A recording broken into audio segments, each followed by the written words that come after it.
Ladies and gentlemen, I want to welcome you to an all-new edition of War Week Radio. Guys, it's Sunday evening. I want to wish everyone, I hope you guys had a very enjoyable weekend. And if it's Sunday night, it means only one thing. It means the counsel of our very dear friend, 5-decade fight trainer, Mr. Coach James Gogue.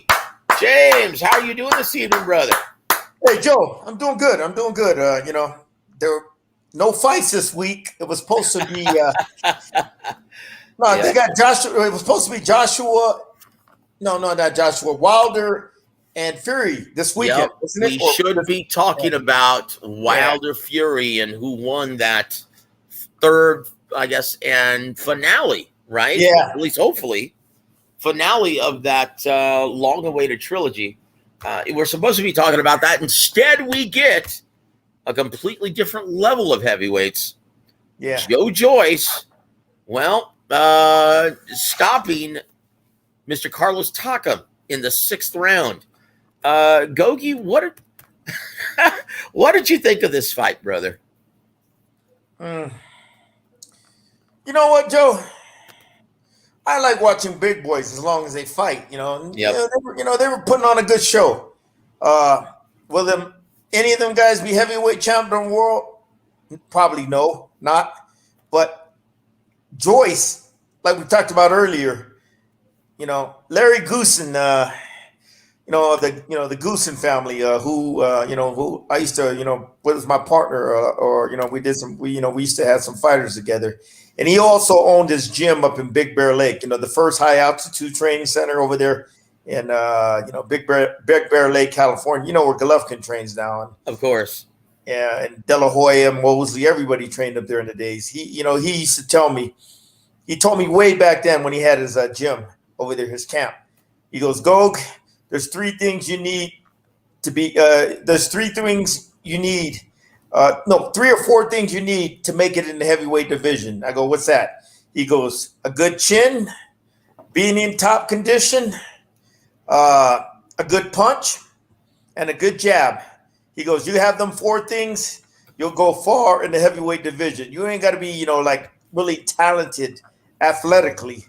But if you have them 4 qualities, like I said, you go a long way. And Joe Joyce is a perfect example. A guy that doesn't, he slows molasses.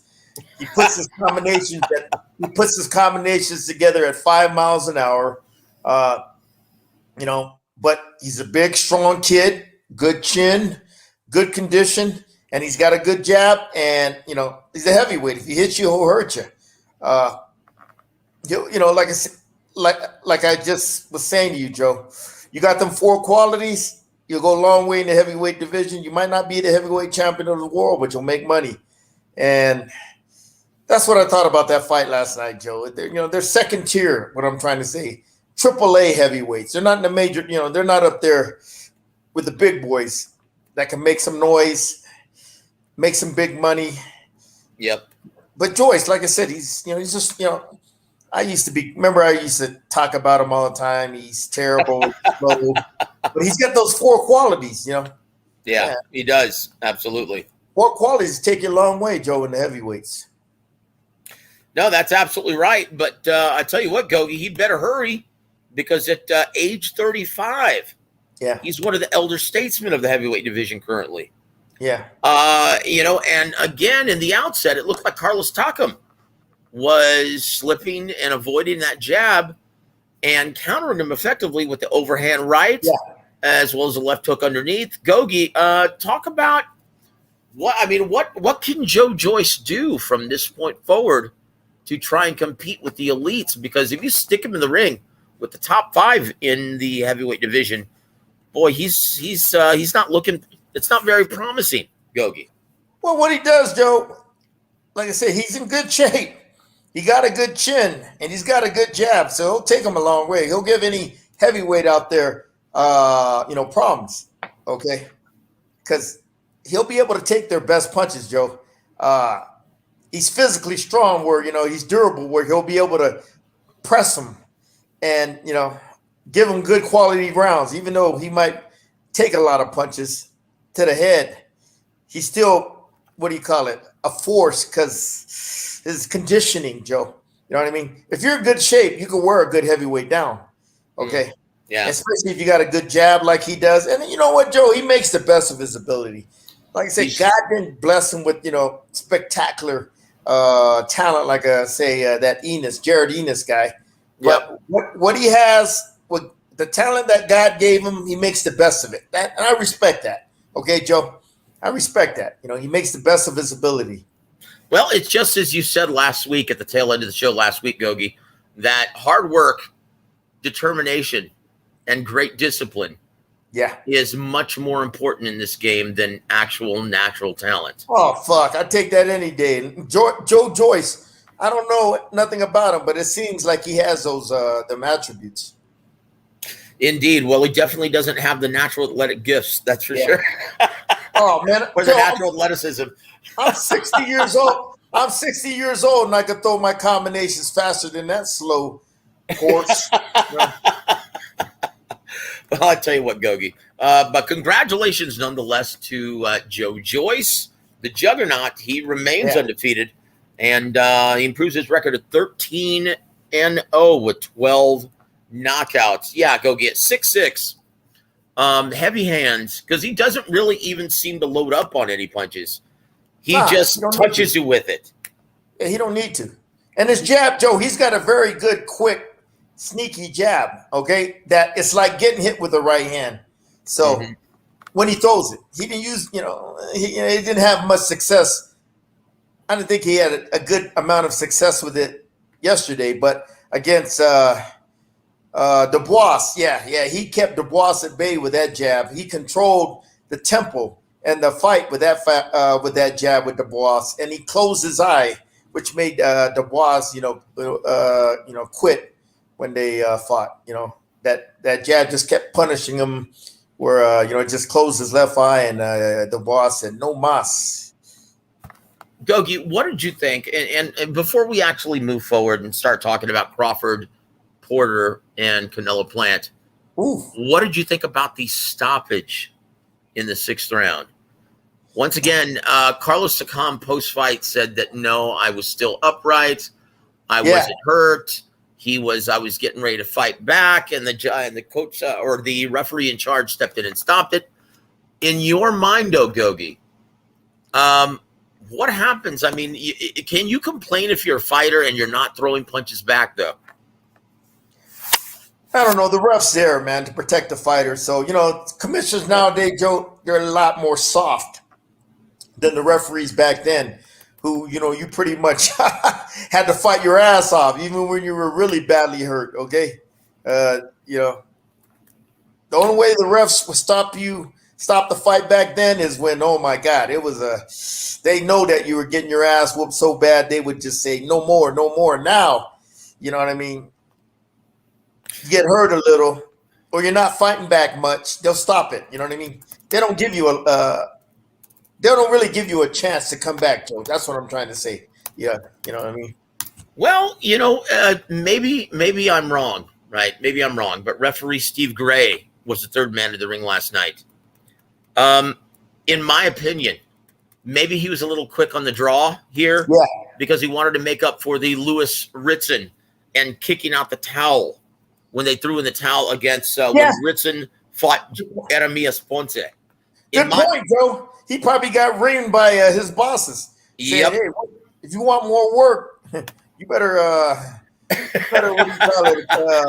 correct your mistakes. Yeah, that's a good point. I never thought about that. Yeah, in my opinion, that's the reason why he was quick on the draw last night, because Steve Gray is usually a very liberal ref and lets the fighters fight and lets the fight play out to its natural conclusion. And I just thought that stoppage was odd, seeing that Carlos Takam never went down. That's just my opinion. And you know the way I am, Gogue. You and I both, we like to see these fights play out to its natural conclusion. And we want to see someone go out on their shield. I mean, Coach Gogue, can you elaborate on this? That this is what these guys train for. This is what they prepare for, to be able to, recover quickly when they get hurt. Can you please elaborate on that, Coach? Look, Joe, it's boxing. You're going to get hurt in the fight, okay?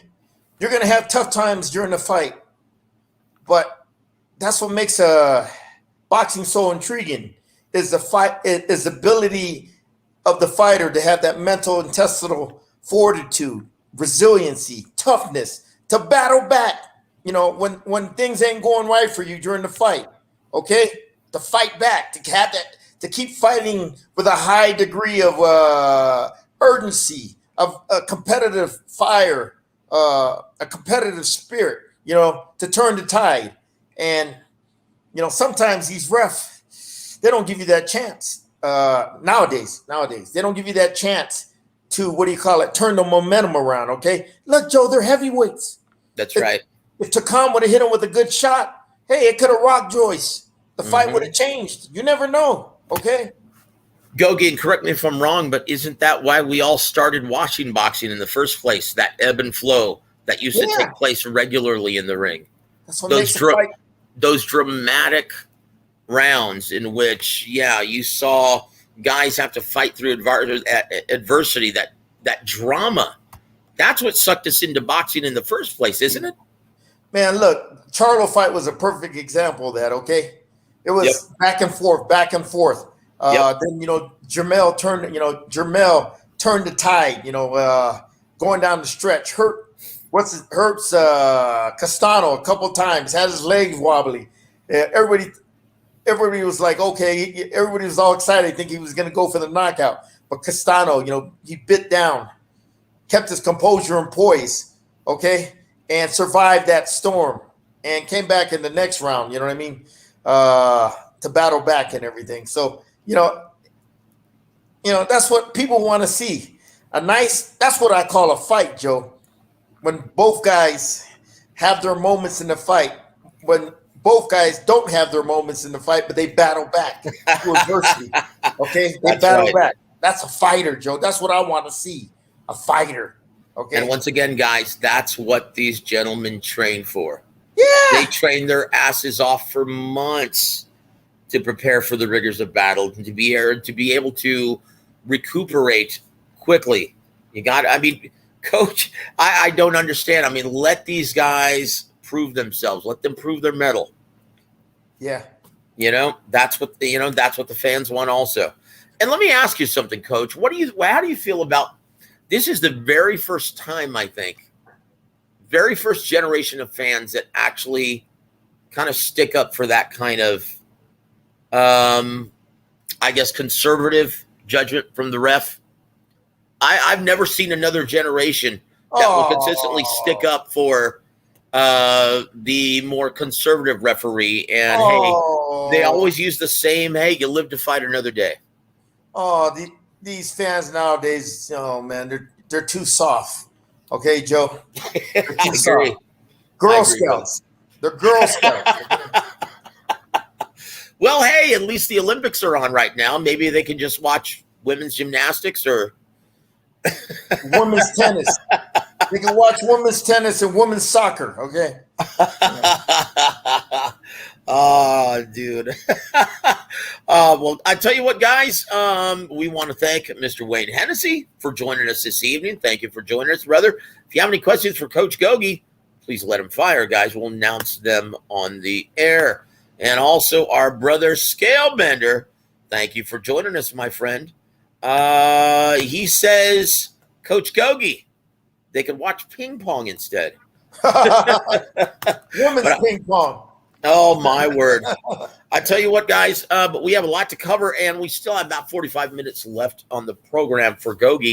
But, yeah, any questions you guys have about anything within the world of boxing, please let the 5-decade fight trainer, please let those questions fire. Coming up, though, it was just announced last week, Coach, that the WBO has just ordered Terrence Crawford to defend his title against mandatory challenger Sean Porter. Now, once again, I thought this was a product initially of Sean Porter petitioning to the WBO, but apparently that wasn't the case. He wasn't even aware of this, that this was going to happen. Why do you think this? And obviously, Terrence Crawford has nothing to do with that. Why do you think Paco made the move now? to enforce that WBO mandate? Look, Paco Varcel from Puerto Rico. Yes, sir. He's the WBO, Joe, is pretty much the top organization in boxing with credibility. Okay, they don't have those regular champion, super champion, interim champion, and all that other bullshit the WBA and the WBC has. Okay, yeah. They're pretty. What do you call it? Authentic. Like, you know, they keep everything old fashioned, like the olden days. You know, where Indeed. Yeah, where, you know, if you're number one, you're going to get a shot at the title. And like you said, Joe, they enforce their rule. They're just enforcing the rules, Joe, basically. Yep. Something these sanctioning organizations ain't doing. Okay, you pretty much have to take them to court, get a good lawyer, take them to court for them to enforce their own rules. Most sanctioning bodies out there, you know, they change the rules, how they got rules and regulations, but they, you know, they have their, you know, if they got their agenda, they're gonna change their rules. That's gonna benefit their, you know, their organization and everything. But Paco, yeah, I got to commend him for stepping up to the plate and, you know, making this fight. Make it, hey, this is it. You got 30 days or so to come to an agreement. And what it does, Joe, it gives fans a fight that, hey, man, now Crawford's got, what do you call it? A marketable opponent finally at 147. All them other guys like Spence, you know, Thurman, Danny Garcia, and all them guys, they didn't want none of Crawford. But now Paco is like twisting the hands of these guys to make sure they fight and everything. So, like I said, Joe, them and the IBF run by Daryl Peoples, they don't believe in that, you know, regular champion and super champion and all that shit that just ruined the credibility of boxing. They keep everything authentic. So, yeah, I can't wait for this fight. It's a fight that Crawford has been, begging for a long time. Probably last two years since he moved up to welterweight. So let's see what happens. Well, and if you look at guys, and I touched on this last week when this was just announced, but I want to get your take on this, Gogue, and this is concerning the business end of things, and you've been involved in several of these deals with several fighters and several different promoters. Yeah. Well, this is what Arum had to say in terms of getting this deal done, because once again, notices were sent to both promoters, Tom Brown Promotions as well as Top Rank Inc. And yeah, they've got 30 days or until August 20th to put together this deal, or else it's going to a purse bid. And just because it's a guy like Sean Porter, who's the mandatory challenger, who's a former two-time world champion, they adjusted the percentage split, the purse split, to 60-40 instead of 80-20, which I think is fair. Yeah. So this is what Arum had to say in possibly getting this done. He said, quote, hopefully we'll be able to get it done, Arum said, working with Tom Brown Promotions and PBC. I mean, it's a good fight. We're prepared to do it. Let's see how it works out. I thought the WBO was very fair to Porter. Porter side with the 40%, and I think it'll do reasonably well on pay-per-view. The way we left it was that Todd DeBuff would talk to the PBC, who we're working with right now, to see what could be done on a cooperative basis. In 30 days, we'll either get it done or it'll go to purse bid, but I'm optimistic that we can get it done. It's a terrific fight, and I think people will be interested, and I think it'll do some decent numbers. End quote. So just like the Wilder and Fury deal, they're trying to get it done that way, because the last thing Bob Arum wants is to pay for Sean Porter a PBC fighter's salary. Yeah. Right? And, you know, and all he wants to be responsible for is his fighters. So do you think that's reasonable, Gogue? Do you think that increases the chances of it getting done or decreases the chances of it getting done and moving to first bid? I agree with everything you said, Joe. Yeah, they'll come up with a deal, you know, where they avoid purse bid. They'll come up with a deal that makes both parties happy, okay? And if not, the fight won't be made. You know what I mean? Which is pretty much the norm in boxing. You know, a good fight not being made in boxing nowadays is like 70% chance of happening. 70% chance of not happening than happening. So let's see what happens. Yeah, that's terrible. Wait. Yeah, that's terrible. I mean, I'm hopeful that it gets done as well because once again, I mean, you have a guy, Sean Porter, who's been competing for Al Heyman at PBC since its inception, right? 6 years ago, 5 years ago. And he is, once again, to attract all of that talent over to his brand new organization. Well, and with all of that hedge fund money, he overpaid Sean Porter. He overpaid all of his fighters. And once again, guys, that's not opinion. That's just fact. He paid everyone to attract talent more than their respective market value. So this is the last thing that Arum wants is to have to deal with someone who's grown accustomed to receiving inflated purses when he's not a ticket seller or not a mainstream attraction or a big ratings draw. This is, I think in my opinion, Gogue, this is the only way a deal gets done is if you ask Heyman to be responsible for his fighter's purse in a co-promotion and a collaborative effort. Yeah. So looking at the style matchup, though, Coach, who do you like and why? Look, they got two totally different styles. Porter, he can box if he has to, but he's an aggressive fighter that likes to press the action. Volume puncher. Okay, he's the guy that wants to get in your chest. That's how he likes to fight, Joe. Okay, get in your chest and put his combinations together, like Devonchenko and Castano. Okay, and over the years, Joe, he's gotten better at becoming a pressure fighter and an inside fighter. Because if you remember when he fought Kell Brook, all he did, he was Ray Lewis, tackling him, smothered. You know what I mean? Attacking him, attacking him and just smothering him like he wanted to tackle him and everything, like Ray Lewis. Okay. But over the years, he's learned to close that distance, okay?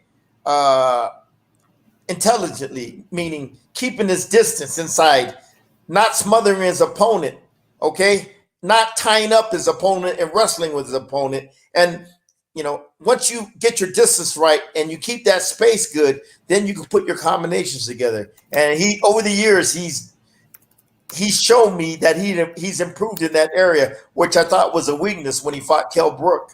Okay, like when he fought Earl Spence, Danny Garcia. Okay, he showed me that he's improved in that area. Okay, so this fight for Crawford was going to be a tough fight because this guy. Porter, like Devonchenko, like Castano, he fights like a determined, hungry fighter, okay? A guy that's in tip-top shape, a guy that's physically strong and durable, could take your best shots, and if you do hurt him, Joe, he has that mental toughness and that resiliency in him and the composure and poise to come back, okay? To withstand the storms in there, the hurricanes that arise. Okay, he has that ability to do that. To not let it affect him. Okay, Crawford buzzes him in a fight, or hurts him in a fight, or drops him in a fight. Oh man, it ain't gonna be. This guy is not that guy from Australia. What's his name? That Crawford knocked out. Oh, Jeff Horn. Yeah. No. This guy knows how to, if he gets hurt, he knows how to handle himself in that ring. That's what I like about Porter, okay? His mental toughness, his resiliency, you know what I mean? No matter how tough that fight gets in the ring, you know what I mean? He knows how to behave like a real fighter and fight through those tough times, okay? And boy, he's a load, Joe. He's a load. He's a handful to handle because of that, that aggressive physical pressure he puts on you. And when he gets inside, boy, he just keeps on he lets his hands go. If he gets hit with a good shot, he'll come back firing, man. You know what I mean? And Porter can punch. He's strong. He's short, compact, explosive, and he can punch. So, and Joe, if he has to box, he can box too. He's got good footwork and he's got a good jab. If he has to, if he gets hurt in a fight, he'll know how to move around the ring to, to clear his head. Then restart his game plan, which is pressure. But that's the way he's going to fight Crawford. He ain't going to try to box Crawford. Crawford boxes damn ears off. But hey, this is an elite level matchup. You know what I mean? It's an elite level matchup. Yeah, it is an elite level matchup. About Crawford or what? Well, of course, you got to let me get there, Coach. Oh, okay. Now, what I was going to ask you was, now obviously you look at the style pairing. Terrence Crawford, and you've stated this in previous shows, his only apparent deficiency seems to be his lack of, effectiveness. Inside. I guess lack of technical inside game, and, he's gotten buzzed in several outings. So, Coach, when you look at the style matchup, is this problematic for Terrence Bud Crawford? You're damn right. If he can't keep Porter off him, Porter's going to swarm all over him and everything, okay? If you can't, like I said, Joe, when you're fighting a guy like Porter, Deverenchenko, or Castano, you got to get their attention early, okay? Okay, you got to create some fear in them. You got to, get that respect, okay? And that's what Jermell did the other day when he was it last week when he buzzed Castano. I think the second round with that counter left hook. And that's what you got to do with this Porter. Okay, if not, he's just going to keep coming and coming and coming after you and everything. Okay, being a cute, sweet boxer from distance and range ain't going to cut it. Okay, because if you don't get his attention early on, boy, he's going to get that distance he wants. He's going to make you fight. Okay, he's going to pin you on the ropes or in the corners, and where you can't move around that ring, and he's going to make you fight. Okay, and that's going to be advantage Porter. Indeed. Yeah, you know what, Coach? How do you see this fight playing out? When I don't think initial odds have actually come out yet, but how do you see this fight playing out? Who's favored and why? Oh, you got to go with Crawford. He's going to be the favorite because he's multi-dimensional. Okay, he'll box right-handed, left-handed, whichever he's the most effective at, whether it's the right-handed stance or the southpaw stance. That's where he's going to stay at, Joe. Okay, he might come out. You never know what Crawford's going to do, man. He's so damn unpredictable. That's why he's such a oh my God, he's a nightmare to fight because you don't know how he's going to fight. Is he going to stay right-handed or he's going to stay left-handed? But if he comes out in that right-handed stance and controls Porter pretty good from range and distance, picks him apart, hurts him, that's the key, gets his attention early, he's going to stay in that right-handed position. But one thing about Crawford, he's such an intelligent, he's the game's best switch hitter, okay? All right? His ability to control range and distance with his high boxing IQ, just as good as Floyd Mayweather, Andre Ward, okay? Mm-hmm. Yeah, it's a rare talent that only few fighters have in boxing, and Crawford's one of them. Okay, high IQ. He has the ability to adapt, and he has the ability to adapt his game plan as the fight goes on. For example, Joe, he starts a fight in the right-handed position, and he's that jab of Crawford from the right-handed position. When that left jab is just as effective when he's a southpaw. When he's a southpaw or right-handed fighter, that his lead jab is just as effective. Doesn't miss a beat. That's what I like about Crawford. That's why he's so effective when he goes back and forth, when he switches stances, because he doesn't miss a beat on his jab. Okay, it's still high skill level, but. If he goes out there in the right-handed stance, Joe, starting off, you don't know. He might start in the left-handed.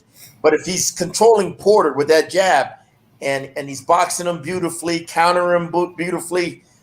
He's moving around the ring freely. He got his attention earlier, where he put some fear in Porter. Where Porter, you don't want to come in there. Then he'll stay in that right-handed position long as possible. Okay. Now here's where he's going to change to the southpaw position, Joe. If you feel Porter's starting to get that momentum on his side, okay, he'll switch up to the southpaw position to break that, to put a screeching halt to Porter and him gaining that momentum. He'll switch to the southpaw position, because, hey, look, Joe, you're fighting a right-handed fighter. All of a sudden you're getting that momentum. All of a sudden he switches to southpaw. Guess what? Your game plan changes now. Okay. So, he'll switch to that southpaw position just to stop the momentum of Porter and for him to keep control of Porter from range and distance and everything. He don't want to get in a slug fight with Porter close range. He'll probably smother him and tie him up. He's a strong guy, so he could wrestle with that guy and, throw him around if he has to and everything. But he wants to break you down round by round, okay? Pick you apart. Let you make the mistake so he can counter, okay? Let you walk into shots, okay? Let him pick you off with the jab. Let him pick you off with the with that straight left hand when he's from the southpaw, or the counter right hook, okay? With the uppercuts or whatever, you know what I mean? That's what he wants you to do. He's a patient, intelligent fighter that capitalizes off your mistakes. Crawford, a multi-dimensional talent, man. His only weakness, like I said, Joe, is his inside game. He doesn't really have a good inside game. I see holes in his inside game, man. If I was Porter, I'd exploit. Oh yeah. One of them is that overhand right. Okay, he keeps his hands a little low when he's in the pocket. I see his chin is exposed a little. I'd sneak a little short looping overhand right over the top, catch him and everything. Or make Porter, get Crawford in a street fight, have him slug with you, and you'll see holes in his defense. It's just catch him, when you guys are, you got to, they say when a guy's faster than you, the way you neutralize his speed is to punch at the same time he's punching, okay? You got to time him. When he's about to throw his punches, you throw your punches at the same exact time. Just keep your chin low, okay, Joe? Just keep your chin low, and when you time him, when he throws, you throw at the same time, and you'll catch him, okay? That's timing neutralizes speed. That's an example, okay? And I'd catch him. I'd catch, Crawford in them exchanges and time him right. When he's about to throw, boom, boom, boom, throw at the same time. Okay, catch him and everything. But like I said, Crawford's such a multi-dimensional beast out there, and his ring intelligence, ability to adapt. It's going to be tough for Porter to overcome. Okay, Porter, he ain't going to outbox him. He ain't going to stay at range with this guy. His game plan is going to be like Castano. Okay, force Crawford on the ropes or in the corners, make him a stationary target, then attack. Okay, attack with combinations, up and down and up, from all angles. Indeed, Coach. That's fascinating stuff, Coach. Great breakdown. Now, one of the things that I've noticed, and you touched on Shawn Porter, he's gotten more effective. Obviously, since losing his first world title, the IBF title to Kell Brook. Yeah. He's really improved. Oh, yeah. In one, and not smothering his offense. In two, he's done a very good job, disrupting the timing and rhythm of a counterpunching opponent as he's trying to close the distance, a la Ricky Hatton, in terms of his footwork. And his head movement. And his jab. Oh, yeah, absolutely. It's funny, Shawn Porter, and most people don't realize this about him. He has a deep amateur pedigree in which he, campaigned as an amateur as high as light heavyweight at times. Shit, he fought Daniel Jacobs and Usyk. Yeah. Alexander Usyk when he was amateur. Jesus. That's right. That's a tough boy. Yeah. He's a Porter. He's a tough dude, man. And that should serve him well in this fight, all of his experience. Yeah. So I tell you what, we hope that it gets made. We look forward to that one. If you had to guess, though, Gogue, how does this fight play out? And we know you don't like making predictions before any fight because it affects how you view the action. But if you had to guess, how does this fight play out, sir? Like I said, Porter's going to try to close that distance, close that. It's going to be like basically, Joe, it's going to be like Charlo and Castano, basically. But the difference is Crawford is multi-dimensional. He has more dimension in his game than than Charlo. Okay, Indeed. Crawford he's a multi-dimensional fighter, ambidextrous switch hitter with a high boxing IQ. That's the difference. Okay, Joe. He just brings more to the table than Jermell. Okay, so that's how the fight's going to pretty much play out. One guy's going to try to impress. Force his game plan. They're going to both try to enforce their game plans on each other. Okay, Joe. Porter with that hard physical pressure, cutting off the ring, closing the distance, keeping him a stationary target on the ropes like a punching bag, and Crawford, like Charlo, using the ring, the whole ring, keeping everything in the center of the ring, boxing in circles, moving in circles, countering, stuff like that. With the exception, Crawford's ambidextrous. He could go both ways. He'll switch it up back and forth. So that's, what I mean? It's space and real estate. That's the key. Crawford wants that real estate, the space to operate, to move, to pick you apart, to set traps. Porter wants that fight in the phone booth, okay, which is going to be it's going to be in the center of the ring. I mean, not the center of the ring, on the ropes or in the corners. So that's all, Joe. That's how the fight's going to play. It ain't rocket scientist, man, Joe. That's shit, man. I mean, that's just. I don't need. Look, man. I haven't studied the fights yet, to break it down, but it ain't. I mean, it ain't rocket scientist. It ain't rocket science. Excuse me. Indeed. Well, I tell you what, we look forward to seeing this. Hopefully, this fight materializes sooner rather than later. Coach Gogue, if you had to guess, if this went to purse bid, could we see another Teofimo Lopez, George Kambosos situation? You never know. Hell, you never know what the hell is going to go out there. Yeah, you might. I don't know. Or do you think maybe Triller, after going through this entire Lopez Kambosos headache, they're now a little reluctant to bid on any real boxing matches? Oh yeah. You know what? They'll come to agreement. Aram and PBC. I think so as well. Yeah, and make a fight, a big fight the fans want to see and everything, man. That's what makes boxing intriguing. And this fight is intriguing, Joe. I like it, man. I like it. Just like when Charlo and Castano was announced. Oof. Yeah, I had my eyes on that fight before everybody started getting excited about it. Because Joe, I've been in this shit long enough. I can smell a good fight. Okay, I know when styles mesh. Okay, absolutely. Man, Joe, I've been, like I said, I know a good fight. And when that Charlo and the Castano fight was made, before it was made, I knew, man, if they may ever make that fight, that's going to be a fight. Yep. And I was pretty much right. I'm pretty much right a lot of times. Yep, that's right. The physical durability of Sean Porter, as well as the ambidextrous counterpuncher by trade and the switch hitter of Terrence Crawford. Yeah, this is going to be a tremendous style matchup. I think you're absolutely right, Gogue. Oh, yeah. And we'll find out. I tell you what, Gogue, what's really intriguing is I'm surprised that no one has put out a betting line yet. Yeah, weird. If you were a handicapper, Gogue, go put on that cap, and if you're an odds maker, how would you set the odds initially? Who would be favored, and by how much? Who knows? I'm not no expert at that, but I'll give you my amateur opinion. Let's hear it, Coach. 3-1 Crawford. Wow. Yeah, you know what? I agree with that. I think Crawford deserves to be at least, and just looking at his attributes, looking at his undefeated, he's knocked out everyone in the 47-pound division. Yeah. He's been a pound for pound in the top 5 pound for pound now for several years.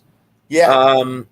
So yeah, I think, yeah, I agree with that, Coach. I think you're absolutely right that Crawford would deserve to be the minus 300, 3-1 betting under or betting favorite, and Sean Porter would be listed as a plus 250 or 2.5 to 1 betting underdog, right?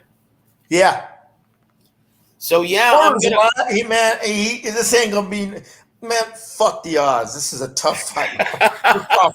All right, because that Porter boy, he brings it, boy. Like I said, he's got that same mentality like Castano and Derevchenko.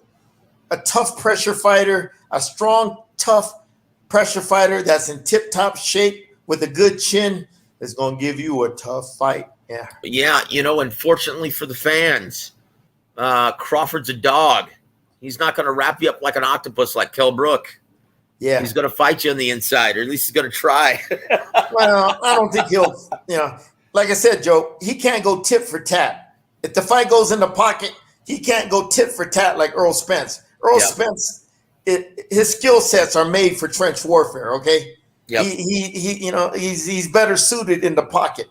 Crawford's game is, range and distance, controlling range and distance, switch hitting, controlling you with his jab from the right-handed stance or the left-handed stance, setting traps, setting counters, letting you make the mistakes, okay, so he could take advantage of them, stuff like that. He's such an intelligent fighter, man. He plays chess at the highest level, okay? Everybody else he plays checkers, as they say. So. And there you have it, guys. Well, we look forward to this fight hopefully being announced within the next 2-3 weeks. We should hear something. We should hear something at least by August 20th, guys. Yeah. But I tell you what, another fight that we expected to be announced last week still hasn't been announced. But according to several reports from specific journalists, they claim that a deal is very close to being announced between Canelo Alvarez and Caleb Plant. Coach, are you a bit surprised that Heyman agreed to a one-fight deal, or is agreeing to a one-fight deal on PBC? They're probably paying Plant a shitload of money that he would never make in his. He would never make fighting other guys. He probably gave him a deal he couldn't turn down. So. Yeah, indeed. So I tell you what, Coach, this is a very intriguing style matchup. Plant seems to be an athletically gifted fighter. Yeah, talented. Excellent boxing skills. High ring IQ. Go ahead, sir. He's got quick feet, too. So how does this play out? Is Caleb Plant ready for Canelo Alvarez at this point in his career? Joe, we talked about this in the past. Since he became champion, he has fought nobody in the last 2 years. Nobody to prepare him for the game's best fighter, pound for pound, Canelo, okay? Joe, when you're a champion, in order to get better, you got to fight some damn good opponents. When you're a champion, you got to defend your title against some damn good opponents so they push you up the higher levels, okay? All right? Those fights, those tough fights make you better fighters, okay? Those 3 fights he had since he won the title were easy. They didn't make them, to me, Joe, they were just paychecks. He was just cashing in on paychecks, but it didn't push him to the higher levels he needed to go to fight a guy like Canelo, man. Come on, man. Jesus. You know what I mean? I'm not questioning his skills. He's got good, against them, Mike Lee, that 6-round fighter he defended his title against. You can see his quick hands, quick combinations, quick counter puncher, quick feet, quick reflexes, moves around the ring real good. You know what I mean? All that stuff, man. You know what I mean? But that's, if you don't have the tough opponents on your resume, okay, Joe, to complement your God-given talent, you're not going to grow as a fighter. That's what I'm trying to say. You understand, Joe? No, that's absolutely right. Yeah. You're absolutely right, Coach. And and not only do you have to sharpen iron with iron, right? but you also have to be active. You also have to stay active, Coach. And that's one thing, because of the massive PBC roster and the limited number of TV dates, even on 2 networks. That's something that Heyman has a very hard time doing with his entire stable of fighters, is fighting them more than twice a year. Yeah. And yeah, well, apparently it's been reported, Coach, that Canelo received his first draft of a contract for a September 18th fight with Caleb Plant. So it looks like this is going to happen on PBC Fox, Coach. And from what I've been told, Canelo is going to be receiving a career high payday. Well, over $40 million. How much do you think the pay-per-view is going to cost, Coach? I don't know. I don't give a fuck. I get to watch it free in Mexico. I don't give a fuck if it's $150. I'm watching it free over here. Well, this is what Snoop has to say. Thank you for joining us, sir. He says, would prefer for the Canelo Plant fight to be on the zone for $20 rather than the $80 Fox charges. From what it gets worse than that, Snoop. From what I've heard, well, it looks like you might have to pay $100 on Fox, because the overall purse is going to be upward near $50 million for this fight. For both fighters. For both fighters, the overall purse, for both fighters is going to be around $50 million. Oh, shit. Is this matchup worth that, Coach? Does this sell? I mean, because do you think about it? Canelo sells. And what's it going to be? Mexican Independence Day? Mexican Independence Day, yes. In Las Vegas, Canelo sells, all right? He's a franchise, all right? And yeah, he sells. You know, will they have enough pay-per-view buys to pay off the bills? I don't give a fuck. I don't get involved in that shit. All I know is I get to watch it. I get to watch it for free over here in Mexico. Fernando Barbosa, ESPN, the knockouts. Yep. He gets the contracts, and hopefully we'll get to see it over here in Mexico for free. So I can, whatever you guys pay in the States, that's on you, man. You know what I mean? All I know, ain't no money coming out of my fucking pockets. Well, guys, don't be shocked if they announce that it's $100 pay-per-view to cover this, mammoth purse, right? Yep. Oh, well. So that means, guys, even at $100, you're looking at it. It has to probably eclipse the $1 million mark or the million purchase mark in order to pay the bills, because they're gonna. That's a lot, Coach. Plant is not even a.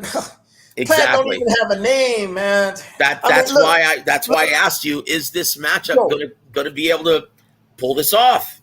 Joe, when he fought Liam Smith or whatever that guy's I can't remember his name. Callum Smith's brother. They do 350,000 pay-per-view buys. 325, yeah. Canelo, as big as he is, in order for him to do $1 million, he needs a good dance partner like a Golovkin or Mayweather. Okay. Yep. From what I hear, a guy with a name that can help him pull those numbers. A guy like Plant, they're gonna have to. You know what, man, Joe? If Fox does this, they're gonna have to really pump the fight up. Okay, what gets everybody excited? Basically, they're gonna have to pump it up. Where that's a lot of numbers, man. That's a lot of pay-per-view buys for a guy, Caleb Plant. Joe, come on, like I said, it took a guy like Golovkin to get over $1 million. What he got? 1.1 million, 1.2, I recall. Yep. Yeah, that was a big fight. That was a much bigger fight than this one will be. Yep. We'll see. That's a lot, man. Whew. Yep, that's a lot. And also, that was a much less expensive pay-per-view as well. Like I said, you're looking at possibly $100 on pay-per-view because it's such a massive person. And once again, when you look at Fox's or PBC's busy pay-per-view schedule on Fox, what I want to know is, how is Heyman being able to guarantee this kind of money when he only receives $60 million per annum by Fox, Gogue? That's a gamble, Joe. Fox is putting up the money. Yep.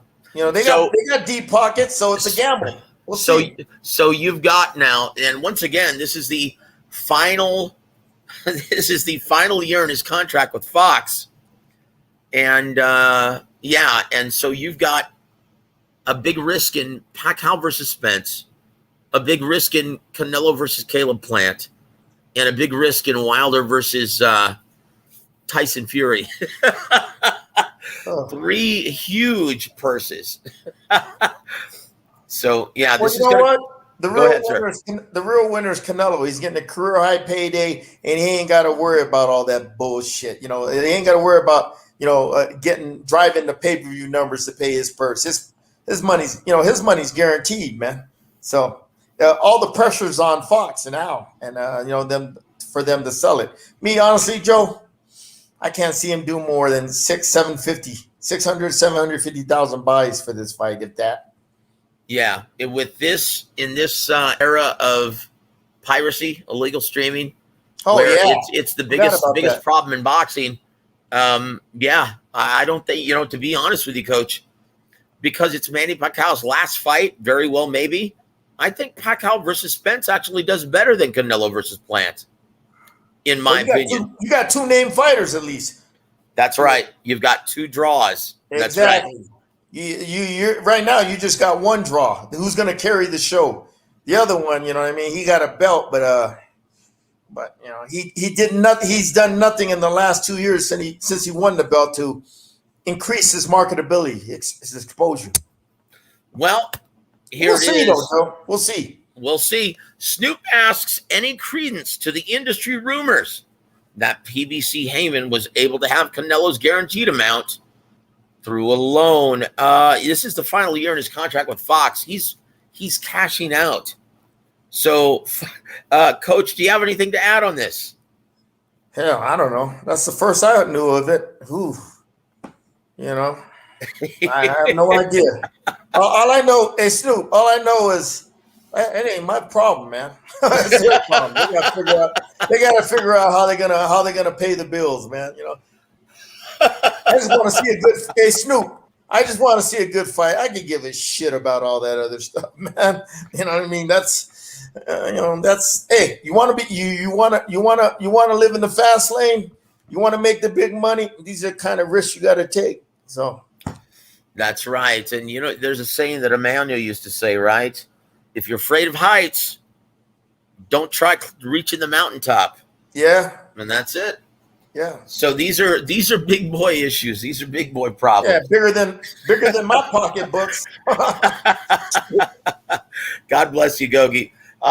Is there any with about 7 minutes left on the program? Is there anything that you'd like to address, Coach, in the boxing news today? In anything that's come up? No, that's them are the two fights, man. I'm interested. Crawford and Porter. Who? Yeah.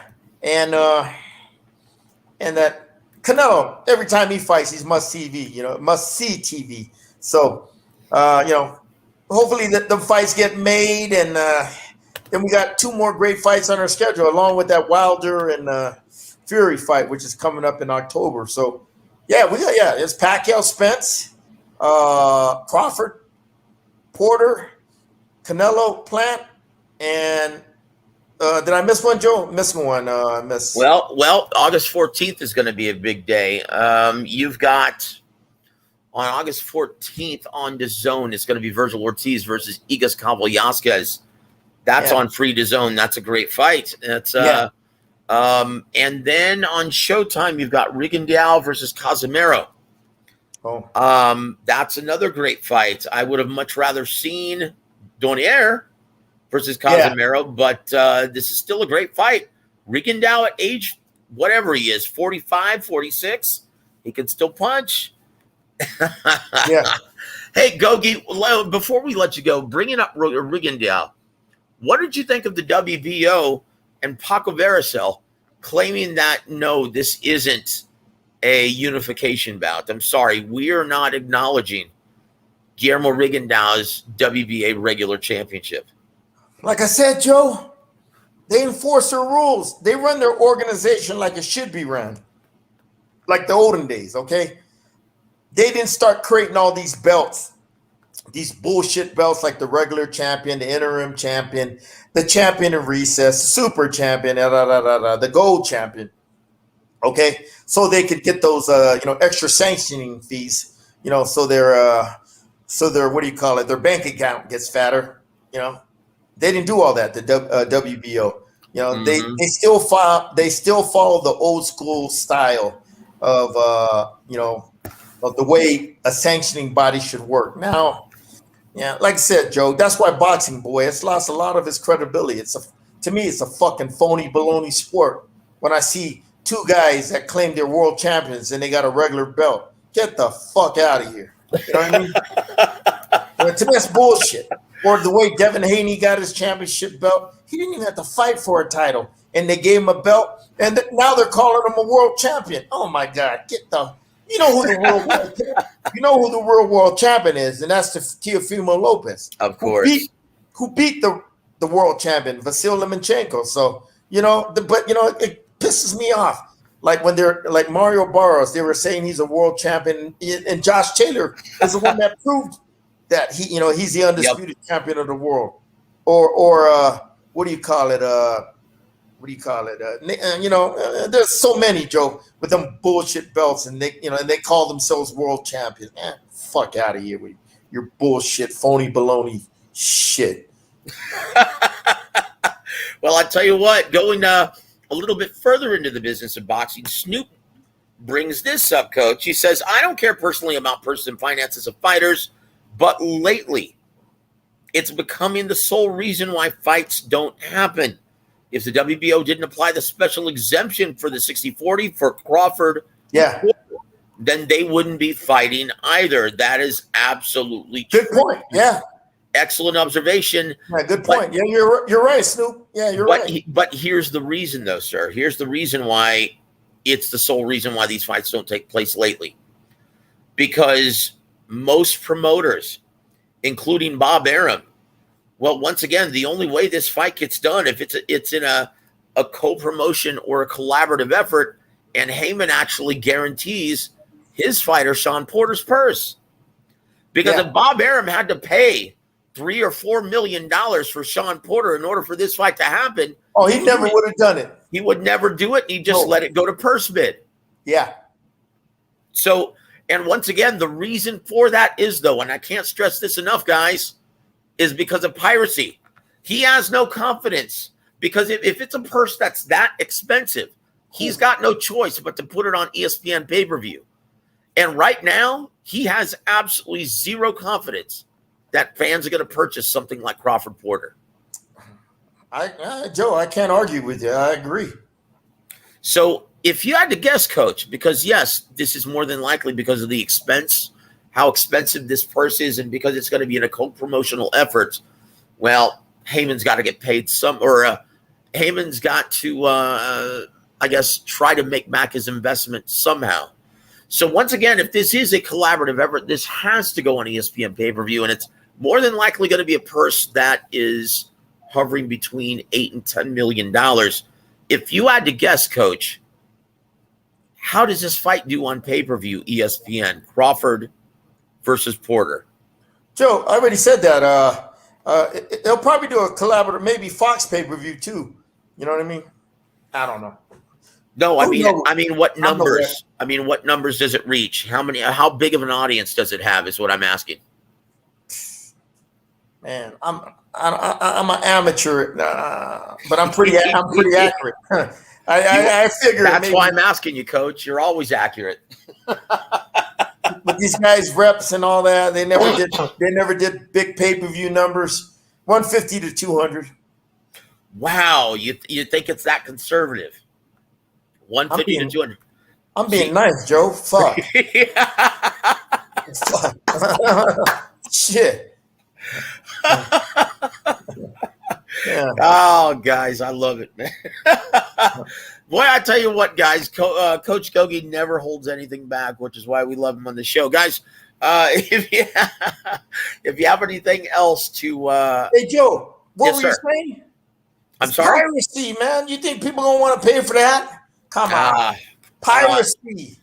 You know what, Coach Gogue? I'm hopeful because for the past several years, boxing diehards have been asking, like begging to see Terrence Crawford fight one of the elite at PBC, right? Boxing diehards don't want to spend no money, though. That's it. Are the boxing diehards going to choose to purchase this event rather than streaming it illegally? It's like, Joe, it's like, you do a local club show, wherever you do, and you got a lot of boxing diehard fans, man, that like to go to the fights. But they always come up to me asking me for a motherfucking ticket. Hey, you got a free ticket? Motherfucker. Go to the box, go to the ticket box office and buy one. Yeah, you always get one. All these diehard fans, you'll see them on Twitter. They talk all that shit. They never been to one fight. They never supported one fight by buying a ticket. Okay, you'll see them all over Twitter. They talk all that shit, but 90% of them never been to a live fight where they actually bought a ticket for to watch a good fight. You see it, and I see it in the club shows. I've been everywhere. Well, I tell you what's a damn shame. Yeah, they come up, diehard fans, man. Talk all that shit, and and they asking me for a free ticket. So you think they're gonna want to pay for the Crawford fight? I don't think so. Or Spence? Nah. Well, I tell you what. I hope you're wrong, Coach. But no, I'm not wrong. I'm right. I'm going from experience, man. That's what I was just gonna say. I hope you're wrong, Coach. But history tells us that you rarely ever are. I'm going from experience, Joe. Okay. And Snoop, well, he says this: Pacquiao pay-per-view in August, Canelo pay-per-view in September, Fury Wilder in October, potentially Crawford pay-per-view in November, then Lomachenko Lopez in December. Yeah, that's a little much. And guys, don't forget, Gervonta Davis has to fit in there somewhere on Showtime. Whew. Thank God I live in Mexico. I watch all this for free. He says, "You're right, Coach. Pay-per-view is saturated." And hey, Snoop, let me tell you something, man.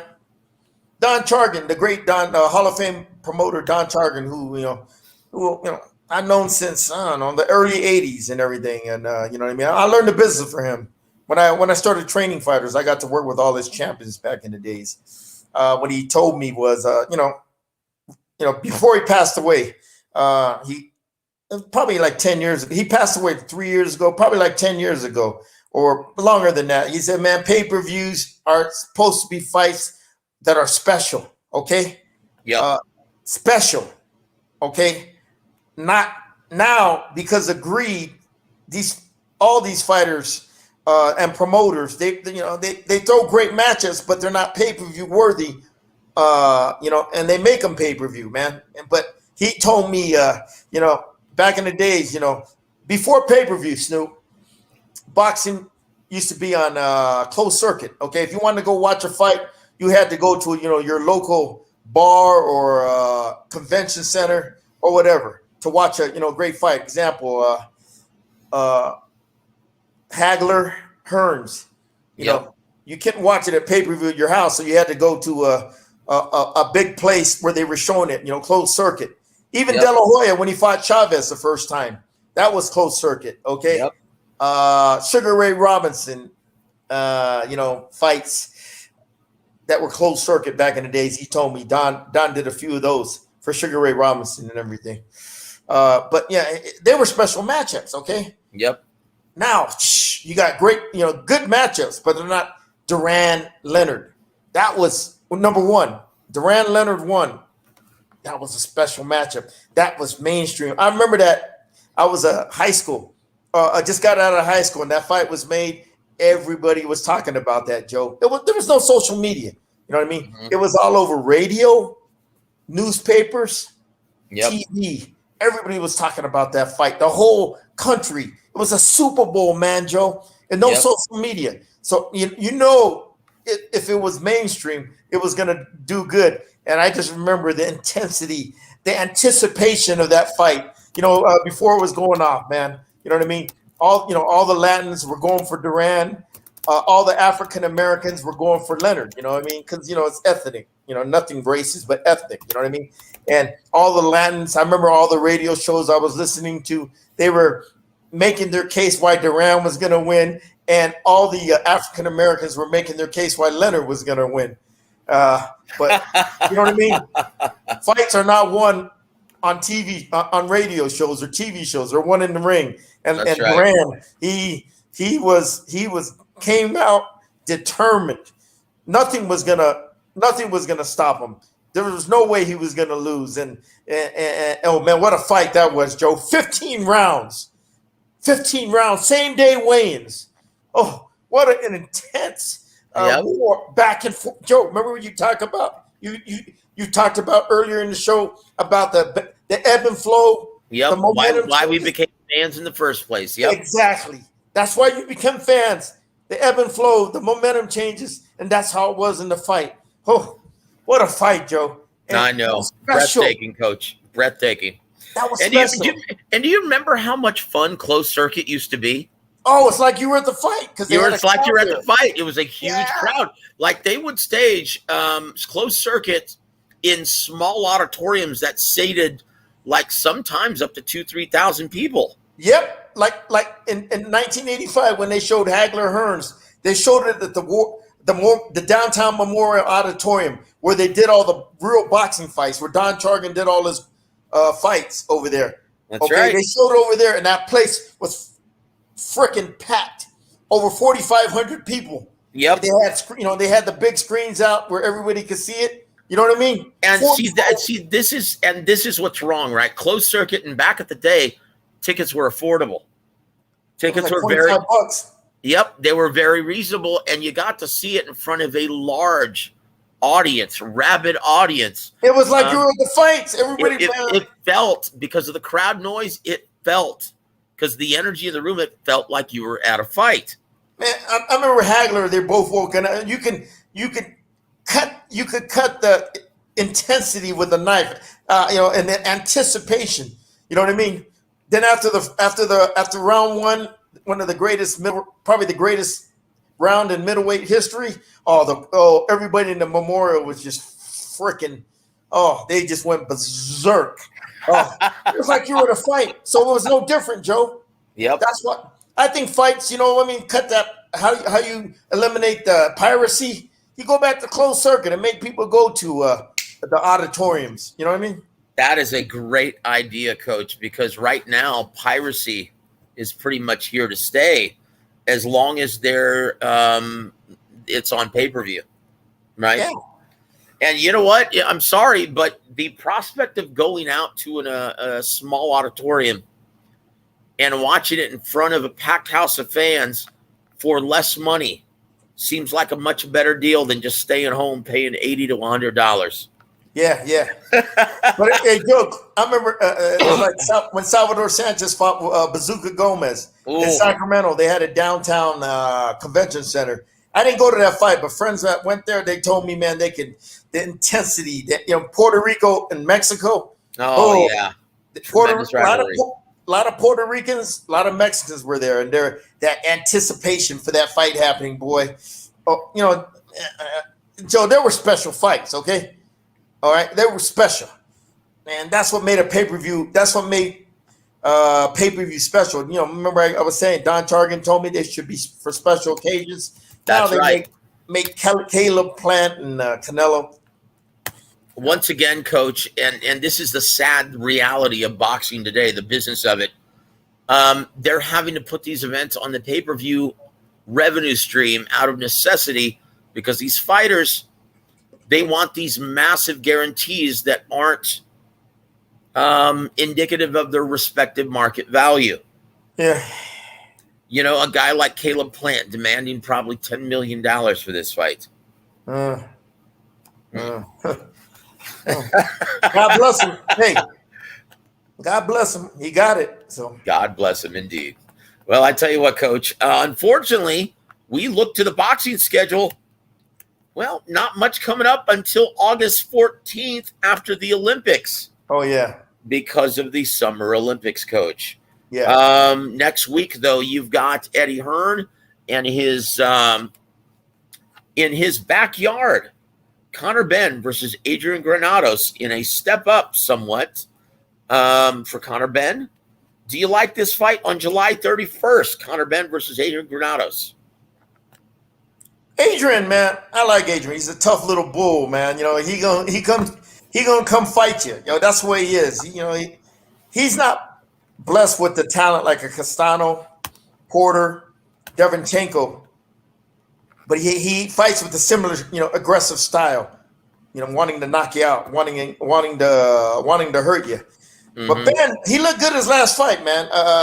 Conor, he's getting a lot. You know what, Joe? A friend of mine, Joe, my friend of mine trains him.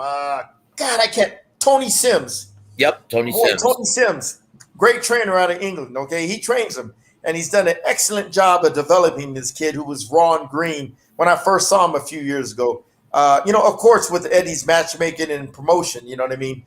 Getting the right opponents helps out too, you know what I mean? Helps you as a coach. That's right.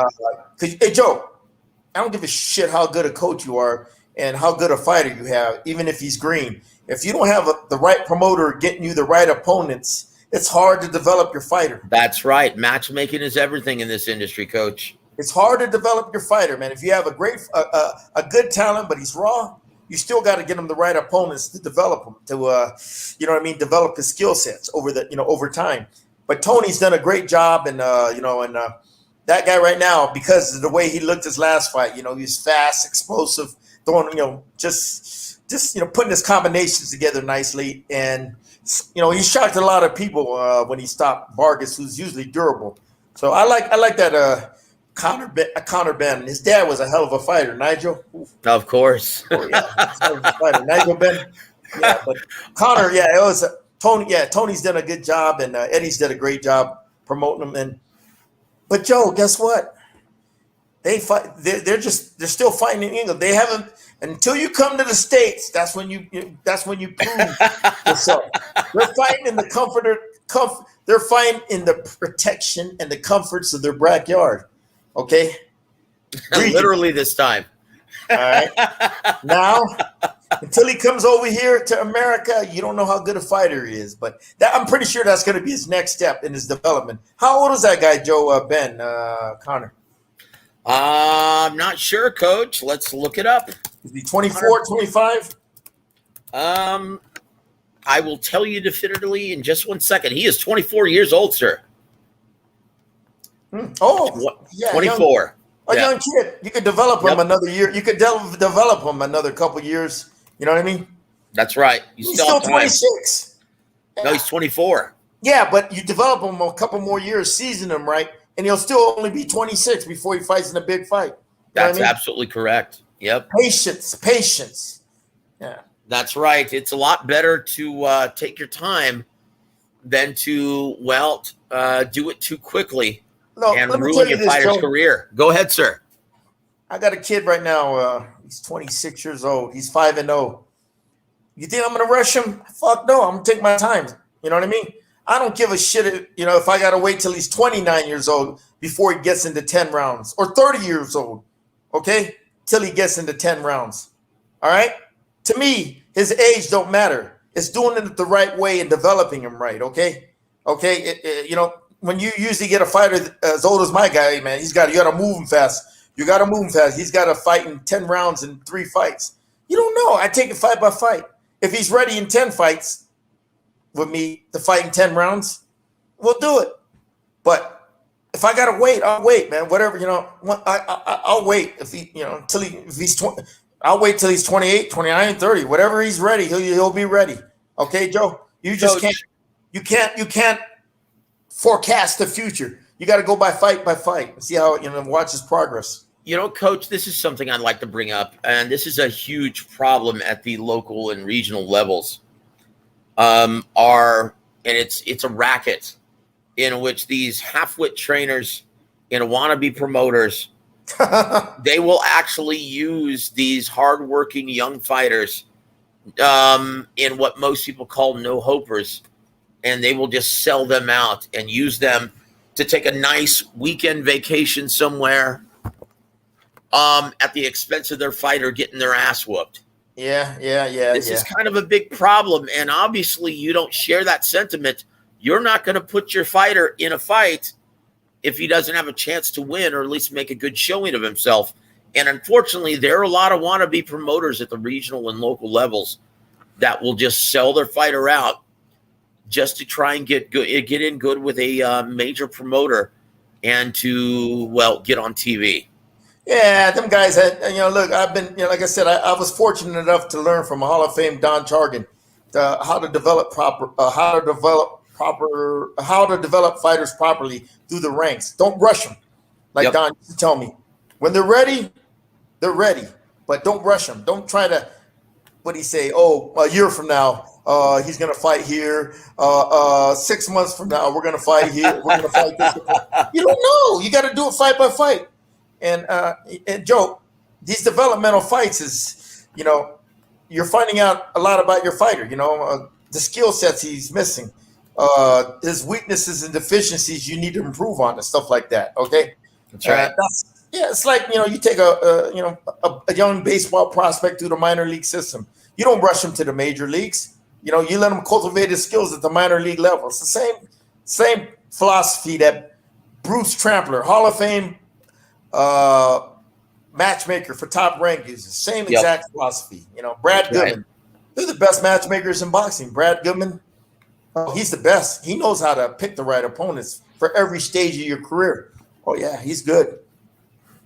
That's right. Absolutely. He is currently he and Brad are currently the best in the business at this time. They're the best. Yep. They're still the best in the business. I tell you what, and the reason why we bring this up, Coach, obviously Conor Benn seems to be improving. In a couple of years, he may actually do something in the sport. Yeah. But on the undercard, Coach, you've got 2-0, the return of Campbell Hatton, fighting the dreaded TBA right now. It doesn't even have an opponent this time. Your thoughts on the future of Campbell Hatton? If you actually predict 2 years for Conor Benn, how long do you think it's going to take Campbell? It might. Look, Joe, you never know. Give the guy a chance. Get him the right opponents. Let him mature as a man, as a kid. Let his skills develop. Let his his mentality develop. He of course he comes from a fighting family. His dad. That is true. But his uncle. I'm gonna tell you some. So give him a chance, man. Everybody's knocking him right now. Oh man, I heard it all. But give the guy. You never know, man. You never know. But like I said, me personally, Joe, because of his name. Yep. I don't know. I like to see a guy like him fight off TV, because some of them opponents he got, it's not good for you when people see that. No, it's not. It's not going to be televised, Coach. You're absolutely right. Especially social media nowadays, they talk a lot of shit. Yep. So, if you can close your ears and ignore all that stuff and just keep doing what he's doing, then no problem. But yeah, what is he? 18 years old, 19? That Hatton kid. He's just a kid still, Coach. Yeah, let him develop. Give him a chance, man. I mean, godly, man. I mean, you never know, man. You never know. Don Chargan always told me, man, when he was at the Olympic, you never know, James, who's gonna develop. Who's gonna develop all the way to the top? He goes. He was excited about fighters in the 4-round stage. They never got past the 6-round stage. That is very true, Coach. Yeah, you never know, man. But then he had fighters that made it all the way to the top, or got to the 10-round stage that he never thought they would actually get there. So give the guy a chance. I mean, look, he's got a great promoter behind him, Eddie. He's getting the exposure. He's got his dad behind him, who's gonna watch him real good. I think his uncle's training him. The guy that fought. Matthew Hatton, sir. Matt. I mean, come on, they're boxing people, man. They've been in the boxing game. That is true. That is true. But you know what? Boxing isn't for everyone. I remember I did the ring announcing for Jesse James Leha Jr. And that was his first and only fight. He's an attorney now, Coach. Jesse James Gogue Jr.? Yep, that was his only fight. And it was a draw, I think it was. He's an attorney? Yeah, he's an attorney now, yes. I know them. I know them guys. You remember W.A.W. Jr., right? Yeah, just the kid. I remember. I know James is a good friend of mine. Dad. Yeah, he's an attorney I know the now, son brother. When they were little kids. Damn, he's an attorney. Good for him. He tried fighting once and found out it just wasn't for him. Good for him. He's an attorney. He's a very smart kid, and James was always a smart fighter and a smart guy as well. Yeah, manages money well, manages career well. Great guy. Had a great name within the industry. Everyone respected and liked him. Yeah. He's a great guy, Leha. Yeah, James, a good friend of mine. Yeah. Indeed. Yeah. Well, we look at the boxing schedule, Coach. Not much happening. Joe, one thing I'm gonna tell you. Yes, sir. Don Chargan. He goes, all his years of fighting, all the great fighters he had, he goes, their sons were never as good. Yeah. Okay. Well, now, when you get raised with money, go ahead, sir. Want to hear this? There's fighters that he had in 10 rounders. They were good fighters, but all of a sudden their sons come up and their sons are better fighters. Jose Luis Lopez. His dad was a good 10-round fighter, not a world champion, good solid 10-round fighter. But his son comes around, who was a lot better fighter. Everybody knows Maestro, the former WBO champion. That's right. The guy that liked to train 2 weeks for a fight. You know what I mean? A wasted talent. Yeah. Well, you just never know, Coach. Yeah, you just never know. But you look at the boxing schedule, though, Coach. Not much to get excited for until after the Olympics. And looking over this talent pool in the current Olympics in the USA, is there anything to get excited about from Team USA, Coach? Keyshawn Davis, everybody's talking about him being a potential gold medalist. Yeah, he's probably the best one I've seen out there. He's already signed with Eddie Hearns. He's got a few fights under his belt. He's athletically talented, fast. Fast, quick twitch, good reflexes. Athletically gifted, big amateur background. So probably from the USA, yeah, he's probably the top guy I see out there. For pro potential. Okay, now everybody's putting him on a platter. Everybody's really putting him on a platter that he's a pound for pound talent. Oh, shit, fuck it. Let me see him get hit on the chin like Don Chargan used to tell me. Okay, let me see him in a tough fight. Then we'll find out how much mental toughness, mental resiliency this kid has. So, but he's the best of probably the worst Olympic team I've ever seen. USA. Oh gosh. Yeah. Wow. Well, I mean, I'm not trying to be negative, but I'm just telling you like I see it. Okay, This is the worst Olympic team I've ever seen. As far as talent, pro potential. Keyshawn Davis is the only one that stood out. But guess what, Joe? They kicked him off the team because a few months earlier, he didn't want to go to training camp. You know what I mean? He wanted to train at home and all that, so they kicked him off the team. But guess what, Joe? Going to the Olympic Games, they only had like They only had 2 guys that qualified for the Olympics, so they needed more guys from the United States. Wow! So they called them back, and they called Duke Reagan and that Troy Isley, guys that didn't qualify for the Olympic Games. They just brought them back in. That's what it's a fucking joke, Joe. Back in the days, okay, you want to make the Olympic team, you had to win the Olympic trials. Yep. Then once you won the Olympic trials, you had to win the Olympic box off against the most worthy opponent. Yep. Then if you won the box off, okay, then you made the Olympic team, okay, and you're on the Olympic team in this. But then back then you gotta go. Not back then. Then you had to win regional qualifiers, the North American qualifier or the Central American qualifier to get to claim your spot on the Olympics and everything. But that's how you earned your spot on the Olympic team. But the last 2 Olympic classes, no names mentioned. some fighters, they got their spot without having to win the Olympic trials or the box office. And to me, that Joe, when you're just given that spot on the Olympic team, it's like Devin Haney, given that belt as a world champion, or emailed that belt to him as a world champion. You know what I mean? So, that's why I don't even give a shit. I'm not watching the Olympics and everything, that amateur boxing shit. You know what I mean? And it's, like I said, a lot of them guys didn't qualify. They didn't have to go through qualify. They didn't have to win Olympic trials. They, got on the team, and you know what I mean, through basically, Joe, who they wanted on the Olympic team. Okay, so. Well, let me ask you this, Coach, because Snoop has a comment, and then it's going to be our last comment, and then we're going to let Coach Gogue go, because it's been almost 90 minutes since we've been on the air. But Snoop says this, Coach: boxing needs to become more mainstream in the U.S. for there to be a deeper pool of Olympic qualifiers. Do you agree with that or not, Coach?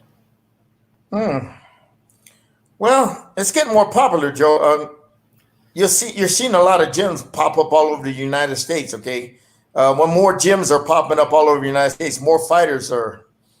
You get more fighters, more numbers, and more numbers, you get better. Eventually the cream rises to the top. You get more talent. So the number of participants is the key for boxing to be strong in the United States. Is the amateur program. Yep, that's the grassroots. That's it. Okay, you got a strong amateur program with gyms popping up everywhere. All these coaches out there, that sacrifice their time, energy, and money. Building a gym, buying equipment, taking these kids to tournaments, taking them to smokers for them to get experience. Dreaming one day to have that big superstar fighter. I respect all of them, man. All them coaches out there, you know what I mean, in the amateur program. They get a lot. I hear this shit. People talk shit about them. But like I said, all those people that talk shit about them are not doing what they do. That's right. I mean? Sacrificing their time and energy, hours a day after work. Developing these kids. Not only that, buying the equipment for the gym and all that shit. Going to these tournaments out of their pocket, which ain't cheap. Okay, taking them around everywhere to go to smokers. I did all that fucking shit, man. I understand. I understand their struggle, their grind, and I respect all of them, man. So, but the thing is, because of social media and boxing, to me, there's a lot more numbers, a lot more popularity in the sport where, a lot more numbers, a lot more popularity. You're going to have better fighters, Snoop, coming out of USA amateur boxing. But this class, I don't know. It goes inside. It's just pretty dismal, to tell you the truth. Pretty dismal. Yeah, and there you have it, guys. Great stuff, Gogue. And yeah, and also, guys, not only the amateur program increases or determines the popularity of boxing in America, but also, guys, these club and local shows.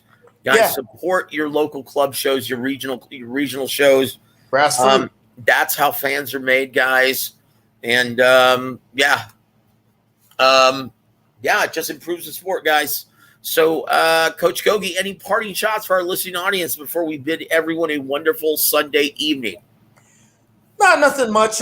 Just got to wait for the big fights to happen. What's the next big fight? Oh, yeah. The next big fight happening is after the Olympics. Who is it, Joe? Okay, the big event is going to be, I'll tell you.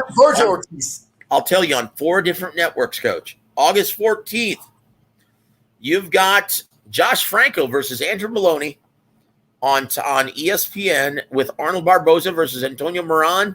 And then you've got the top-ranked debut of a gentleman that you were high on the last Olympics.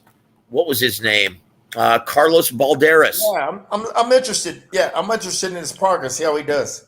And then in L.A. on Showtime, Carson, California, John Riel Casimero versus Guillermo Rigondeaux for Casimero's WBO bantamweight title. I like that guy. That's going to be a great fight. Also, you've got Antonio Russell versus Emmanuel Rodriguez for the interim WBA bantamweight title. That means nothing. And then from Frisco, Texas, on DAZN, Virgil Ortiz Jr. versus Igas Velasquez in your main event of the evening, plus the rubber match between Roger Gutierrez and Rene Alvarado. Should be another great fight. Yeah, it's going to be a great card, Coach. Joe, all these fights are in one day? Yep. Now, listen, we're not finished. Jesus. And then on DAZN during the day, from the backyard, the Fight Club or whatever it's called, Joshua Buatsi versus Ricards Bolotniks in your main event in the light heavyweight division. And that's it. And then you've got Savannah Marshall, who's going to be competing on that undercard as well. But that's all in one day, Coach. Oh, man, it's just, Joe, I've talked about that. Fuck, man. When you put too many fights at the same time, it ruins the quality. It ruins the quality of boxing, okay? It ruins your experience, Coach. Yeah, it ruins my experience, man. Oh, man. Shit. I'm sorry. I didn't mean to be the bearer of bad news, sir. Man, these fucking people, man. God damn, can they get their shit together and instead of showing them out at the same time, spread it out during the day or something, or put them on different dates, man. Well, I tell you what, it's going to be a great evening of boxing nonetheless. Something tells me you're just kind of, I guess you're just better off, Coach, at choosing one and watching that and trying to actually watch the replay online somewhere. Virgil Ortiz is my top fight I want to see, okay? He's fighting a strong, hard-punching, what's that guy? Ukrainian. Is that what from Lithuania, sir. Oh, Lithuania, yeah. So that's a fight I want to see. Former two-time Olympian. Yeah. And arguably the hardest puncher in the division. Yeah, that's the fight I want to see. That's my main fight. Yeah. And all the, I want to really watch them all, but that's the top of my bucket list. Yep. I'd like to see Casimiro versus Rigondeaux as well. They're all going to be great fights, Coach. Oh, all of them, man. Yep. Really looking forward to it. But guys, that's going to just about do it. We want to thank everyone for joining us at this time. Yeah, thank you. And thank you for joining us. And in case you missed any part of the program, guys, it's going to be available as soon as we finish the show on YouTube. So, guys, go please like, comment, and subscribe to Warwick Radio Network.